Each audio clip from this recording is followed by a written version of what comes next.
Hello guys, welcome to online GK pedia. तो आज के दिन करंट अफेयर्स के कौन से सवाल बनने वाले हैं वो इस वीडियो में देखेंगे। पहला सवाल है, हाल ही में हमारा घर हमारा विद्यालय अभियान किस राज्य ने शुरू किया है? तो इस सवाल का सही जवाब क्या होगा? ऑप्शन सी होगा, मध्य प्रदेश। जो मध्य प्रदेश राज्य सरकार है, इन्होंने ही हमारा घर हमारा विद्यालय अभियान जो है उसे शुरू किया है। अब इस अभियान के अंतर्गत छात्रों के ऑनलाइन क्लास लिए जाएंगे और छात्रों को घर बैठकर ही स्कूल जैसा माहौल प्रदान किया जाएगा। कौन से अभियान के अंतर्गत? हमारा घर हमारा विद्यालय अभियान के अंतर्गत, ठीक है। और ये जो ऑनलाइन क्लास लिए जाएंगे वो कक्षा 1 से लेके कक्षा 8 तक होंगे, ठीक है। मतलब फर्स्ट से लेके 8 क्लास तक ये जो ऑनलाइन क्लासेस है वो हमारा घर हमारा विद्यालय अभियान अंतर्गत लिया जाएगा। तो ये जो अभियान है वो मध्य प्रदेश ने शुरू किया है। तो कुछ दिन पहले हमने देखा था एमपी ने बहुत सारे अभियान और योजनाएं शुरू किए हैं। तो कौन से है? पहला है किल कोरोना अभियान, ठीक है, ये एमपी द्वारा ही शुरू किया गया है। उसके बाद है निष्ठा विद्युत मित्र योजना, ये भी किसके द्वारा शुरू किया गया है? तो एमपी द्वारा ही शुरू किया गया है, ठीक है। उसके बाद दिव्यांग आंगनवाड़ी कार्यकर्ताओं को कोरोना योद्धाओं का दर्जा किसने दिया है? तो एमपी ने ही दिया है। फिर है थैंक्स मॉम नामक जो वृक्षारोपण है वो भी एमपी ने ही शुरू किया है। उसके बाद जो प्रवासी मजदूर हैं उनके लिए रोजगार सेतु योजना एमपी द्वारा शुरू किया गया है, ठीक है। फिर चरण पादुका अभियान भी प्रवासी मजदूरों के लिए एमपी ने ही शुरू किया है। फिर FIR आपके द्वार योजना जो है वो भी एमपी द्वारा ही शुरू किया गया है। और आखिरी क्या है? जीवन अमृत योजना भी एमपी ने ही स्टार्ट किया है, ठीक है। तो इतने सारे जो करंट अफेयर्स है वो हाल ही में ही एमपी के बारे में हमने देखे थे। तो मैंने एक बार आपके लिए इसका रिवीजन किया, ठीक है दोस्तों। तो अब यहाँ पे एमपी की बात आई है तो पहले मैप में देखते हैं एमपी है कहाँ पे। तो ये रहा ग्लोब, ये रही भूमध्य रेखा, हम भारत की ओर चलते हैं। ये रहा हमारे इंडिया का मैप, ठीक है। और ये जो रेड लाइन है यही क्या है? एमपी है, क्योंकि ये भारत के एकदम सेंटर में प्रेजेंट है, इसीलिए इसका नाम क्या रखा गया है? ये स्टेट का नाम रखा गया है मध्य प्रदेश। मध्य मतलब क्या होता है? सेंटर होता है। अब ये जो मध्य प्रदेश है इसकी जो सीमा है, बाउंड्री लाइन जो है वो किससे किससे कनेक्टेड है? पहला तो है कौन सा? थोड़ा सा जूम करके बताती हूँ। पहला है गुजरात, उसके बाद है महाराष्ट्र, उसके बाद है छत्तीसगढ़, ठीक है। फिर है कौन सा? उत्तर प्रदेश, फिर है राजस्थान। वापस बोलती हूँ, राजस्थान, गुजरात, महाराष्ट्र, छत्तीसगढ़ और यूपी। तो इन सभी राज्यों से एमपी की जो सीमा है वो क्या है? कनेक्टेड है। एमपी की राजधानी क्या है? तो वो है भोपाल।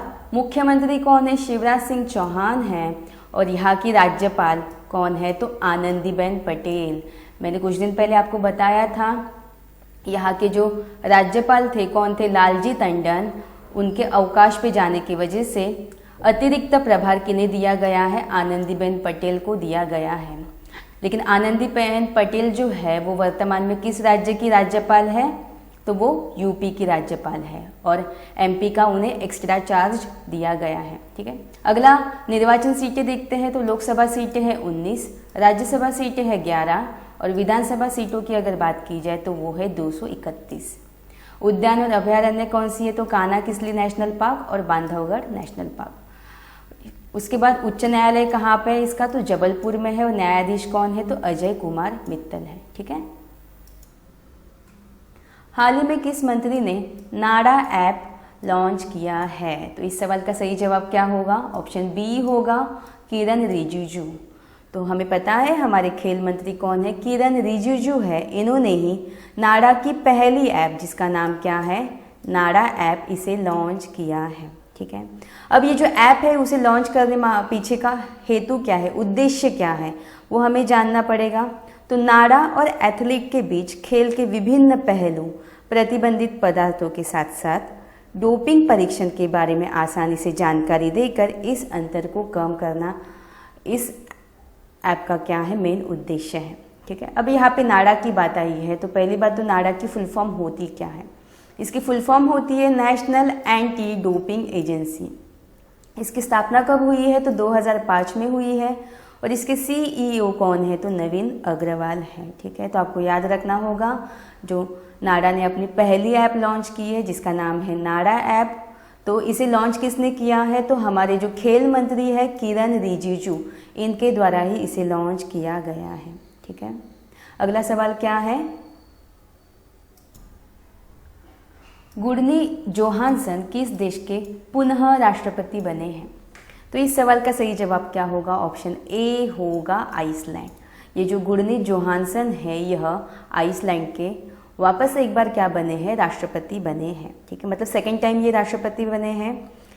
जोहानसन जो है, ये गुडनी जोहानसन जो है वो 2016 में, कब?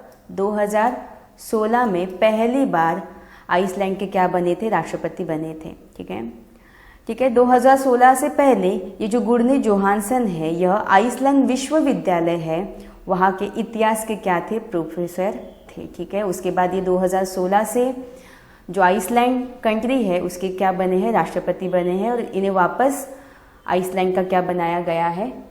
राष्ट्रपति बनाया गया है। ठीक है, अब यहाँ पे आइसलैंड की बात आई है तो थोड़ा सा हम आइसलैंड को मैप में देख लेते हैं। तो ये रहा ग्लोब। ठीक है, हमें पता है आइसलैंड जो है वो कौन सी कंट्री है? एक यूरोपियन कंट्री है। तो हम यूरोप में चलेंगे। पहले आप देख लीजिएगा ये क्या है? भूमध्य रेखा है, इक्वेटर जिसे हम बोलते हैं। थोड़ा सा जूम करके बताती हूँ। तो ये दिखाई दे रहा है आइसलैंड कहाँ पे है? तो थोड़ा सा नॉर्थ साइड में है। ये रहा आयरलैंड, ये रहा यूके और ये रहा आइसलैंड। तो इसी आइसलैंड के ये कौन बने? गुडनी जोहानसन कौन बने हैं? राष्ट्रपति बने हैं। अब ये जो आइसलैंड है इसकी राजधानी क्या है? तो इसकी राजधानी है रेक्जाविक। क्या है? रेक्जाविक है। और यहाँ की करेंसी की अगर बात की जाए तो वो क्या है? आइसलैंडिक क्रोना है। ठीक है, साथ ही साथ कुछ दिन पहले हमने देखा था ये जो आयरलैंड है, अभी तो हमने आइसलैंड देखा, ये जो आयरलैंड है यहाँ के भी राष्ट्रपति बने हैं। 2-3 दिन पहले की बात होगी। तो यहाँ के जो राष्ट्रपति बने हैं वो कौन बने हैं? माइकल मार्टिन बने हैं। कौन बने हैं? माइकल मार्टिन बने हैं। ठीक है, और एक अफ्रीकन कंट्री है मलावी। कौन सी? मलावी। तो इसके भी नए राष्ट्रपति कौन बने हैं? तो लजारस चक्वेरा। ये भी 2-3 दिन पहले की ही बात है। ठीक है, तो हमारा अगला सवाल क्या है? कोविड-19 रोगियों के इलाज के लिए समर्पित प्लाज्मा बैंक शुरू करने वाला देश का पहला राज्य या यूटी कौन सा है? कौन बना है ये आपको बताना है। तो इस सवाल का सही जवाब क्या होगा? ऑप्शन बी होगा दिल्ली। ठीक है, कोविड-19 रोगियों के इलाज के लिए जो प्लाज्मा बैंक शुरू करने वाला देश का पहला यूटी कौन बना है या पहला राज्य कौन बना है? तो इस सवाल का सही जवाब क्या होगा? दिल्ली होगा। हमें पता है दिल्ली एक क्या है? यूनियन टेरिटरी है, और यही प्लाज्मा बैंक शुरू करने वाला देश का पहला यूटी बना है। ठीक है, तो इस बैंक के ज़रिए क्या किया जाएगा? दिल्ली के जितने भी अस्पताल हैं उन्हें प्लाज्मा उपलब्ध किया जाएगा। ठीक है, तो कोरोना से ठीक करने के लिए देश भर में, हमारे भारत में जो ये प्लाज्मा थेरेपी है, ठीक है, प्लाज्मा थेरेपी है, इसका उपयोग किया जा रहा है। अब ये प्लाज्मा थेरेपी है क्या, ये आपको जानना होगा। तो अगर कोई मरीज़ है वो कोविड-19 से ठीक हुआ हो तो उसकी बॉडी से एंटीबॉडीज़ प्लाज्मा के ज़रिए निकाल लिया जाता है और ऐसे व्यक्ति के शरीर में डाला जाता है जो कोविड-19 से संक्रमित हो, जिससे क्या होगा? उस व्यक्ति की जो इम्यूनिटी सिस्टम है वो क्या होगी? स्ट्रॉन्ग हो जाएगी। तो अभी पूरे भारत में ये जो प्लाज्मा थेरेपी है इसका उपयोग किया जा रहा है। अब दिल्ली की यहाँ पे बात आई है तो कुछ दिन पहले दिल्ली ने ही कोरोना ऐप जो है वो क्या किया है? लॉन्च किया है। साथ ही साथ कोरोना वायरस के इलाज के लिए रेलवे का पहला जो आइसोलेशन कोच है वो भी दिल्ली में ही शुरू किया गया है। अब दिल्ली की बात आई है तो दिल्ली के मुख्यमंत्री कौन है? अरविंद केजरीवाल है जो आम आदमी पार्टी से हैं। यहाँ के उपराज्यपाल कौन है? तो यहाँ के उपराज्यपाल है अनिल बैजल है। और यहाँ के मुख्य न्यायाधीश कौन है? तो DN राव है। अब इतना सब हमने दिल्ली के बारे में जान लिया तो थोड़ा सा मैप में भी जान लेते हैं। तो ये रहा ग्लोब, ये रही भूमध्य रेखा, हम चलते दिल्ली की ओर। तो ये रहा भारत का मैप और ये रहा दिल्ली। हर कोई देख पा रहा है, ये रहा दिल्ली। तो दिल्ली जो है वो हरियाणा और यूपी के बीच में ही है। ठीक है, इन दोनों से इसकी जो सीमाएं हैं वो क्या है, कनेक्टेड है। 1 जुलाई 2020 को किसके सम्मान में राष्ट्रीय चिकित्सक दिवस मनाया जाता है? तो इस सवाल का सही जवाब क्या होगा?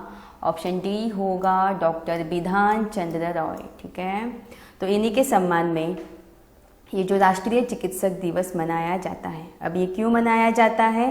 क्योंकि डॉक्टर बिधान चंद्र रॉय जो है, इनका जन्म हुआ था 1 जुलाई 1882 में। ठीक है, तो इन्हीं के जन्म दिवस पर ये जो राष्ट्रीय चिकित्सक दिवस है वो 1 जुलाई को मनाया जाता है। ठीक है, साथ ही साथ आपको ये भी याद रखना होगा, ये जो डॉक्टर बिधान चंद्र रॉय जो थे, ये कौन थे? एक चिकित्सक तो थे ही, साथ ही साथ ये एक फ्रीडम फाइटर भी थे। कौन थे? फ्रीडम फाइटर भी थे और वेस्ट बंगाल के सेकंड सीएम भी थे। वेस्ट बंगाल जो है, जो पश्चिमी बंगाल है, इसके ये सेकंड सीएम भी थे। और इनकी जो मृत्यु हुई थी ये भी कब हुई थी? 1 जुलाई 1962 में हुई थी। कब हुई थी? 1 जुलाई 1962 में हुई थी। 1 जुलाई को इनका जन्म दिवस भी है और 1 जुलाई को ही इनकी मृत्यु भी हुई थी। ठीक है, अब 1 जुलाई की यहाँ पे बात आई है तो 1 जुलाई को और 2 दिवस मनाए जाते हैं। पहला तो है राष्ट्रीय चार्टर्ड अकाउंटेंट दिवस और सेकंड है राष्ट्रीय डाक कर्मचारी दिवस। ठीक है, हम बढ़ते हैं हमारे अगले सवाल की ओर। अगला सवाल क्या है? भारत सरकार ने 30 जून 2020 से अफस्पा कानून के तहत किस राज्य को अगले 6 माह के लिए अशांत क्षेत्र घोषित किया है? वेरी वेरी इंपॉर्टेंट सवाल है ये। तो इस सवाल का सही जवाब क्या होगा? ऑप्शन सी होगा नागालैंड। ठीक है, जो भारत सरकार है इन्होंने 30 जून 2020 से अफस्पा कानून जो है इसके तहत नागालैंड राज्य जो है इसके अगले 6 माह के लिए अशांत क्षेत्र घोषित किया है। अब ये जो अफस्पा है इसका फुल फॉर्म होता क्या है? इसका फुल फॉर्म होता है armed forces special power act. ठीक है, तो ये जो अधिनियम है वो 1958 में, कब? 1958 में पारित किया गया था। तो अफस्पा कानून के धारा 3 के तहत, अफस्पा कानून जो है इसके धारा 3 के तहत ये जो कदम है वो उठाया गया है। जो नागालैंड राज्य है इस राज्य में अगले 6 माह के लिए अशांत क्षेत्र घोषित किया गया है। अब ये जो विद्रोह है वो क्यों हो रहे हैं ये भी आपको जानने होंगे। नागालैंड में जो आंतरिक विद्रोह हो रहा है उसी की वजह से यहाँ पे 6 माह के लिए अशांत क्षेत्र घोषित किया गया है। तो ये जो विद्रोह है वो क्यों हो रहा है ये आपको जानना होगा।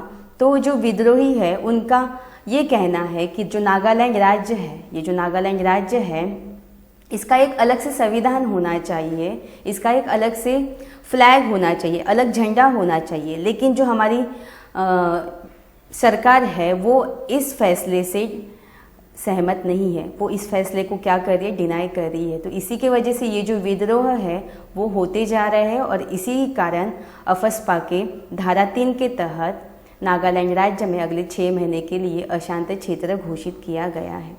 अब ये जो अफस्पा कानून है वो बहुत ही ज़्यादा खतरनाक कानून है। ठीक है, इसमें ये जो कानून है इसके तहत भारतीय सेना शक के आधार पर किसी की भी घर की तलाशी ले सकते हैं, किसी को गिरफ्तार भी कर सकते हैं, यहाँ तक कि किसी को गोली भी मार सकते हैं। तो ये बहुत ही ज़्यादा खतरनाक कानून है। ठीक है, अब यहाँ पे नागालैंड की बात आई है तो नागालैंड को हम थोड़ा सा मैप में देख लेते हैं।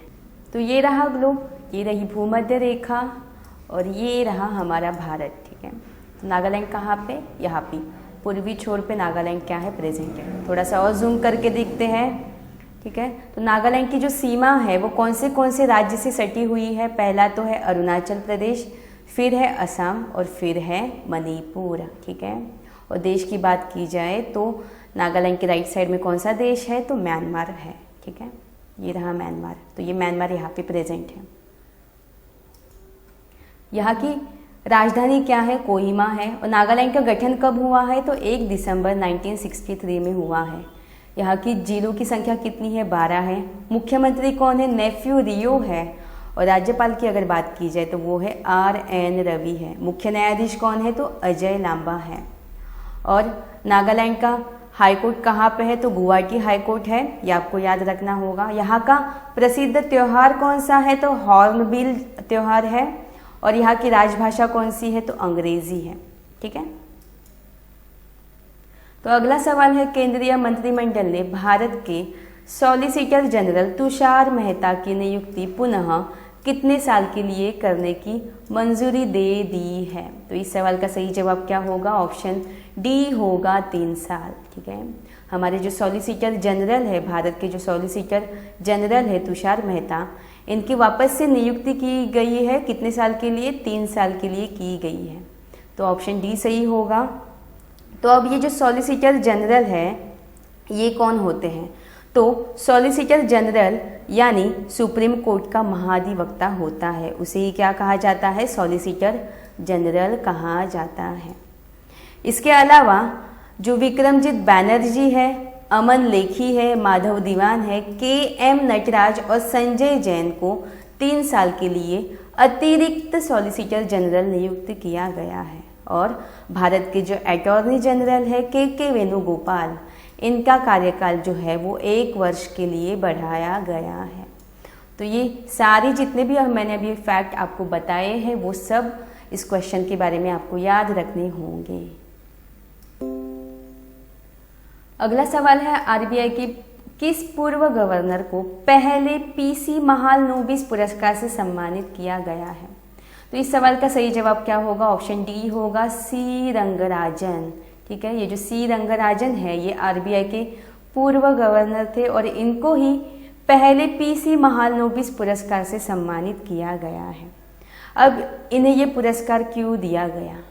तो राष्ट्रीय आय के आकलन से संबंधित मुद्दों का समाधान प्रदान करने में इनका जो उत्कृष्ट योगदान था, इसीलिए इन्हें पहले पीसी महालनोबिस पुरस्कार से सम्मानित किया गया है। ठीक है, ये जो सी रंगराजन है यह आरबीआई के 19वें गवर्नर थे। वेरी वेरी इंपॉर्टेंट फैक्ट है। ठीक है, ये 19वें गवर्नर थे, साथ ही साथ ये एपी के, आंध्र प्रदेश के राज्यपाल भी रह चुके हैं। ठीक है, साथ ही साथ जो 12वें वित्त आयोग है, 12वां जो वित्त आयोग है, इसके यह अध्यक्ष भी रह चुके हैं। कौन? सी रंगराजन। अब यहाँ पे ये जो पीसी महालनोबिस पुरस्कार है, ये जो पुरस्कार है इसे सांख्यिकी मंत्रालय, कौन? सांख्यिकी मंत्रालय है, इसके द्वारा दिया जाता है। तो हमारे सांख्यिकी राज्य मंत्री कौन है? राव इंद्रजीत सिंह। कौन है? राव इंद्रजीत सिंह। अगला सवाल है, हाल ही में 36वें आसियान शिखर सम्मेलन 2020 का आयोजन कहाँ पर किया गया? तो इस सवाल का सही जवाब क्या होगा? ऑप्शन ए होगा हनोई। हनोई जो कि वियतनाम की क्या है? कैपिटल है। तो यहीं पे 36वें आसियान शिखर सम्मेलन 2020 का क्या किया गया? आयोजन किया गया है। ठीक है, हमें पता है ये जो आसियान शिखर सम्मेलन है वो हर 2 साल के बाद आयोजित किया जाता है। तो इस बार इसका ये 36वां संस्करण है वो वीडियो कॉन्फ्रेंसिंग द्वारा आयोजित किया गया था। कहाँ पे? तो वियतनाम की जो राजधानी है कौन सी? हनोई। तो यहीं पे इसका आयोजन किया गया था। तो इस बार का जो शिखर सम्मेलन था आसियान, इसकी थीम क्या थी? इसकी थीम थी कोहिसिव एंड रिस्पॉन्सिव आसियान। क्या थी? Cohesive and responsive ASEAN. अब यहाँ पे हम आसियान की बात कर रहे हैं, तो आसियान का फुल फॉर्म होता क्या है? इसका फुल फॉर्म होता है association of south east Asian Nations. इसकी स्थापना हुई है 1967 में और इसका मुख्यालय कहाँ पे है? तो जकार्ता में है। और इसके महासचिव कौन है? तो लीम जोक होई है। अब यहाँ पे थोड़ी सी हनोई की बात आई है, तो हम एक बार मैप में देखते हैं ये वियतनाम की जो कैपिटल है हनोई वो है कहाँ पे? तो ये रहा ग्लोब, ये रही भूमध्य रेखा और हम चलते वियतनाम की तरफ। तो थोड़ा सा और जूम करके बताती हूँ। ये है वियतनाम। ठीक है, ये रहा भारत, ये रहा म्यांमार और ये रहा वियतनाम। तो वियतनाम की कैपिटल क्या देखी हमने? हनोई देखी। और यहीं पे जो आसियान शिखर सम्मेलन 36वां था उसका आयोजन किया गया था। ठीक है, तो अगला सवाल है, प्रोग्रामिंग और डेटा साइंस में ऑनलाइन डिग्री कार्यक्रम शुरू करने वाला दुनिया का पहला संस्थान कौन बना है? तो इस सवाल का सही जवाब क्या होगा? ऑप्शन बी होगा आईआईटी मद्रास। ठीक है, जो आईआईटी मद्रास है इन्होंने ही प्रोग्रामिंग और डेटा साइंस में ऑनलाइन डिग्री कार्यक्रम है ये शुरू करने वाला दुनिया का पहला संस्थान बन गया है। अभी आईआईटी मद्रास आता कहाँ पे? कौन से राज्य में आता है तो ये आता है तमिलनाडु में। कहाँ पे आता है? तमिलनाडु में आता है। और ये जो कार्यक्रम है इससे कौन से मिनिस्ट्री द्वारा शुरू किया गया है? तो आपको याद रखना होगा हमारा जो HRD मंत्रालय है, ठीक है। HRD मिनिस्टर जो है, HRD मंत्री जो है रमेश पोखरियाल निशंक है। इन्होंने ही ये जो कार्यक्रम है प्रोग्रामिंग और डेटा साइंस ऑनलाइन डिग्री कार्यक्रम है, इसे वीडियो कॉन्फ्रेंसिंग द्वारा शुरू किया है, ठीक है। तो ये थे हमारे आज के कुछ वेरी इंपॉर्टेंट करंट अफेयर्स के सवाल। तो कल मैंने आपसे कुछ रिवीजन के सवाल पूछे थे डिस्क्रिप्शन बॉक्स में, तो उनके जवाब हम देख लेते हैं। पहला सवाल क्या था? किस राज्य की सरकार ने हाल ही में कोविड-19 को लेकर घर घर निगरानी नामक जो मोबाइल ऐप है उसे लॉन्च किया है? तो सही जवाब क्या होगा? पंजाब होगा। विश्व रक्तदाता दिवस कब मनाया जाता है? तो 14 जून को मनाया जाता है। कौन छात्रावासों के लिए ISO प्रमाण पत्र प्राप्त करने वाला देश का पहला राज्य बना है? तो उड़ीसा बना है। अगला सवाल क्या है? ये जो बाल श्रमिक विद्या योजना है ये कौन से राज्य ने शुरू की है? तो यूपी ने शुरू की है। उसके बाद किसने शारजाह ऑनलाइन अंतर्राष्ट्रीय शतरंज चैंपियनशिप जीती है? तो शखरियार मामेदीरोव जो है उन्होंने जीती है। अगला सवाल है IMD की प्रतिस्पर्धा रैंकिंग में भारत को कौन सा स्थान मिला है? तो 43 पोजीशन पे है भारत। अगला सवाल क्या है? हाल ही में कौन मनरेगा के तहत सबसे ज़्यादा रोजगार देने वाला राज्य बना है? तो यूपी बना है। अगला क्या है?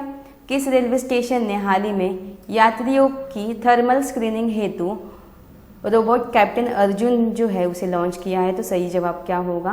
Pune railway station. अगला सवाल क्या है? केंद्र सरकार ने हाल ही में किस नाम से health care supply chain portal launch किया है? तो सही जवाब क्या होगा? आरोग्य पथ। और आखिरी सवाल क्या है? हाल ही में कौन अमेरिकी सैन्य अकादमी से ग्रेजुएट होने वाली पहली सिख महिला बनी है? तो अनमोल नारंग, ठीक है।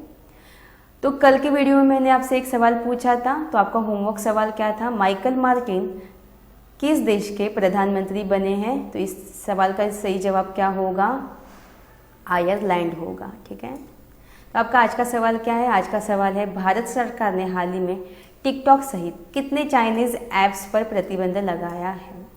कल हमने इस क्वेश्चन के बारे में डिस्कस किया था, तो ये रहे आपके ऑप्शंस। तो इस सवाल का जवाब आपको कमेंट करके बताना है। तो ये था हमारा आज का सेशन। आई होप आपको आज का सेशन पसंद आया होगा। अगर आपको आज का सेशन पसंद आया हो तो प्लीज़ इसे लाइक एंड शेयर कीजिएगा, साथ ही साथ सब्सक्राइब करके बेल बटन प्रेस कीजिएगा। धन्यवाद।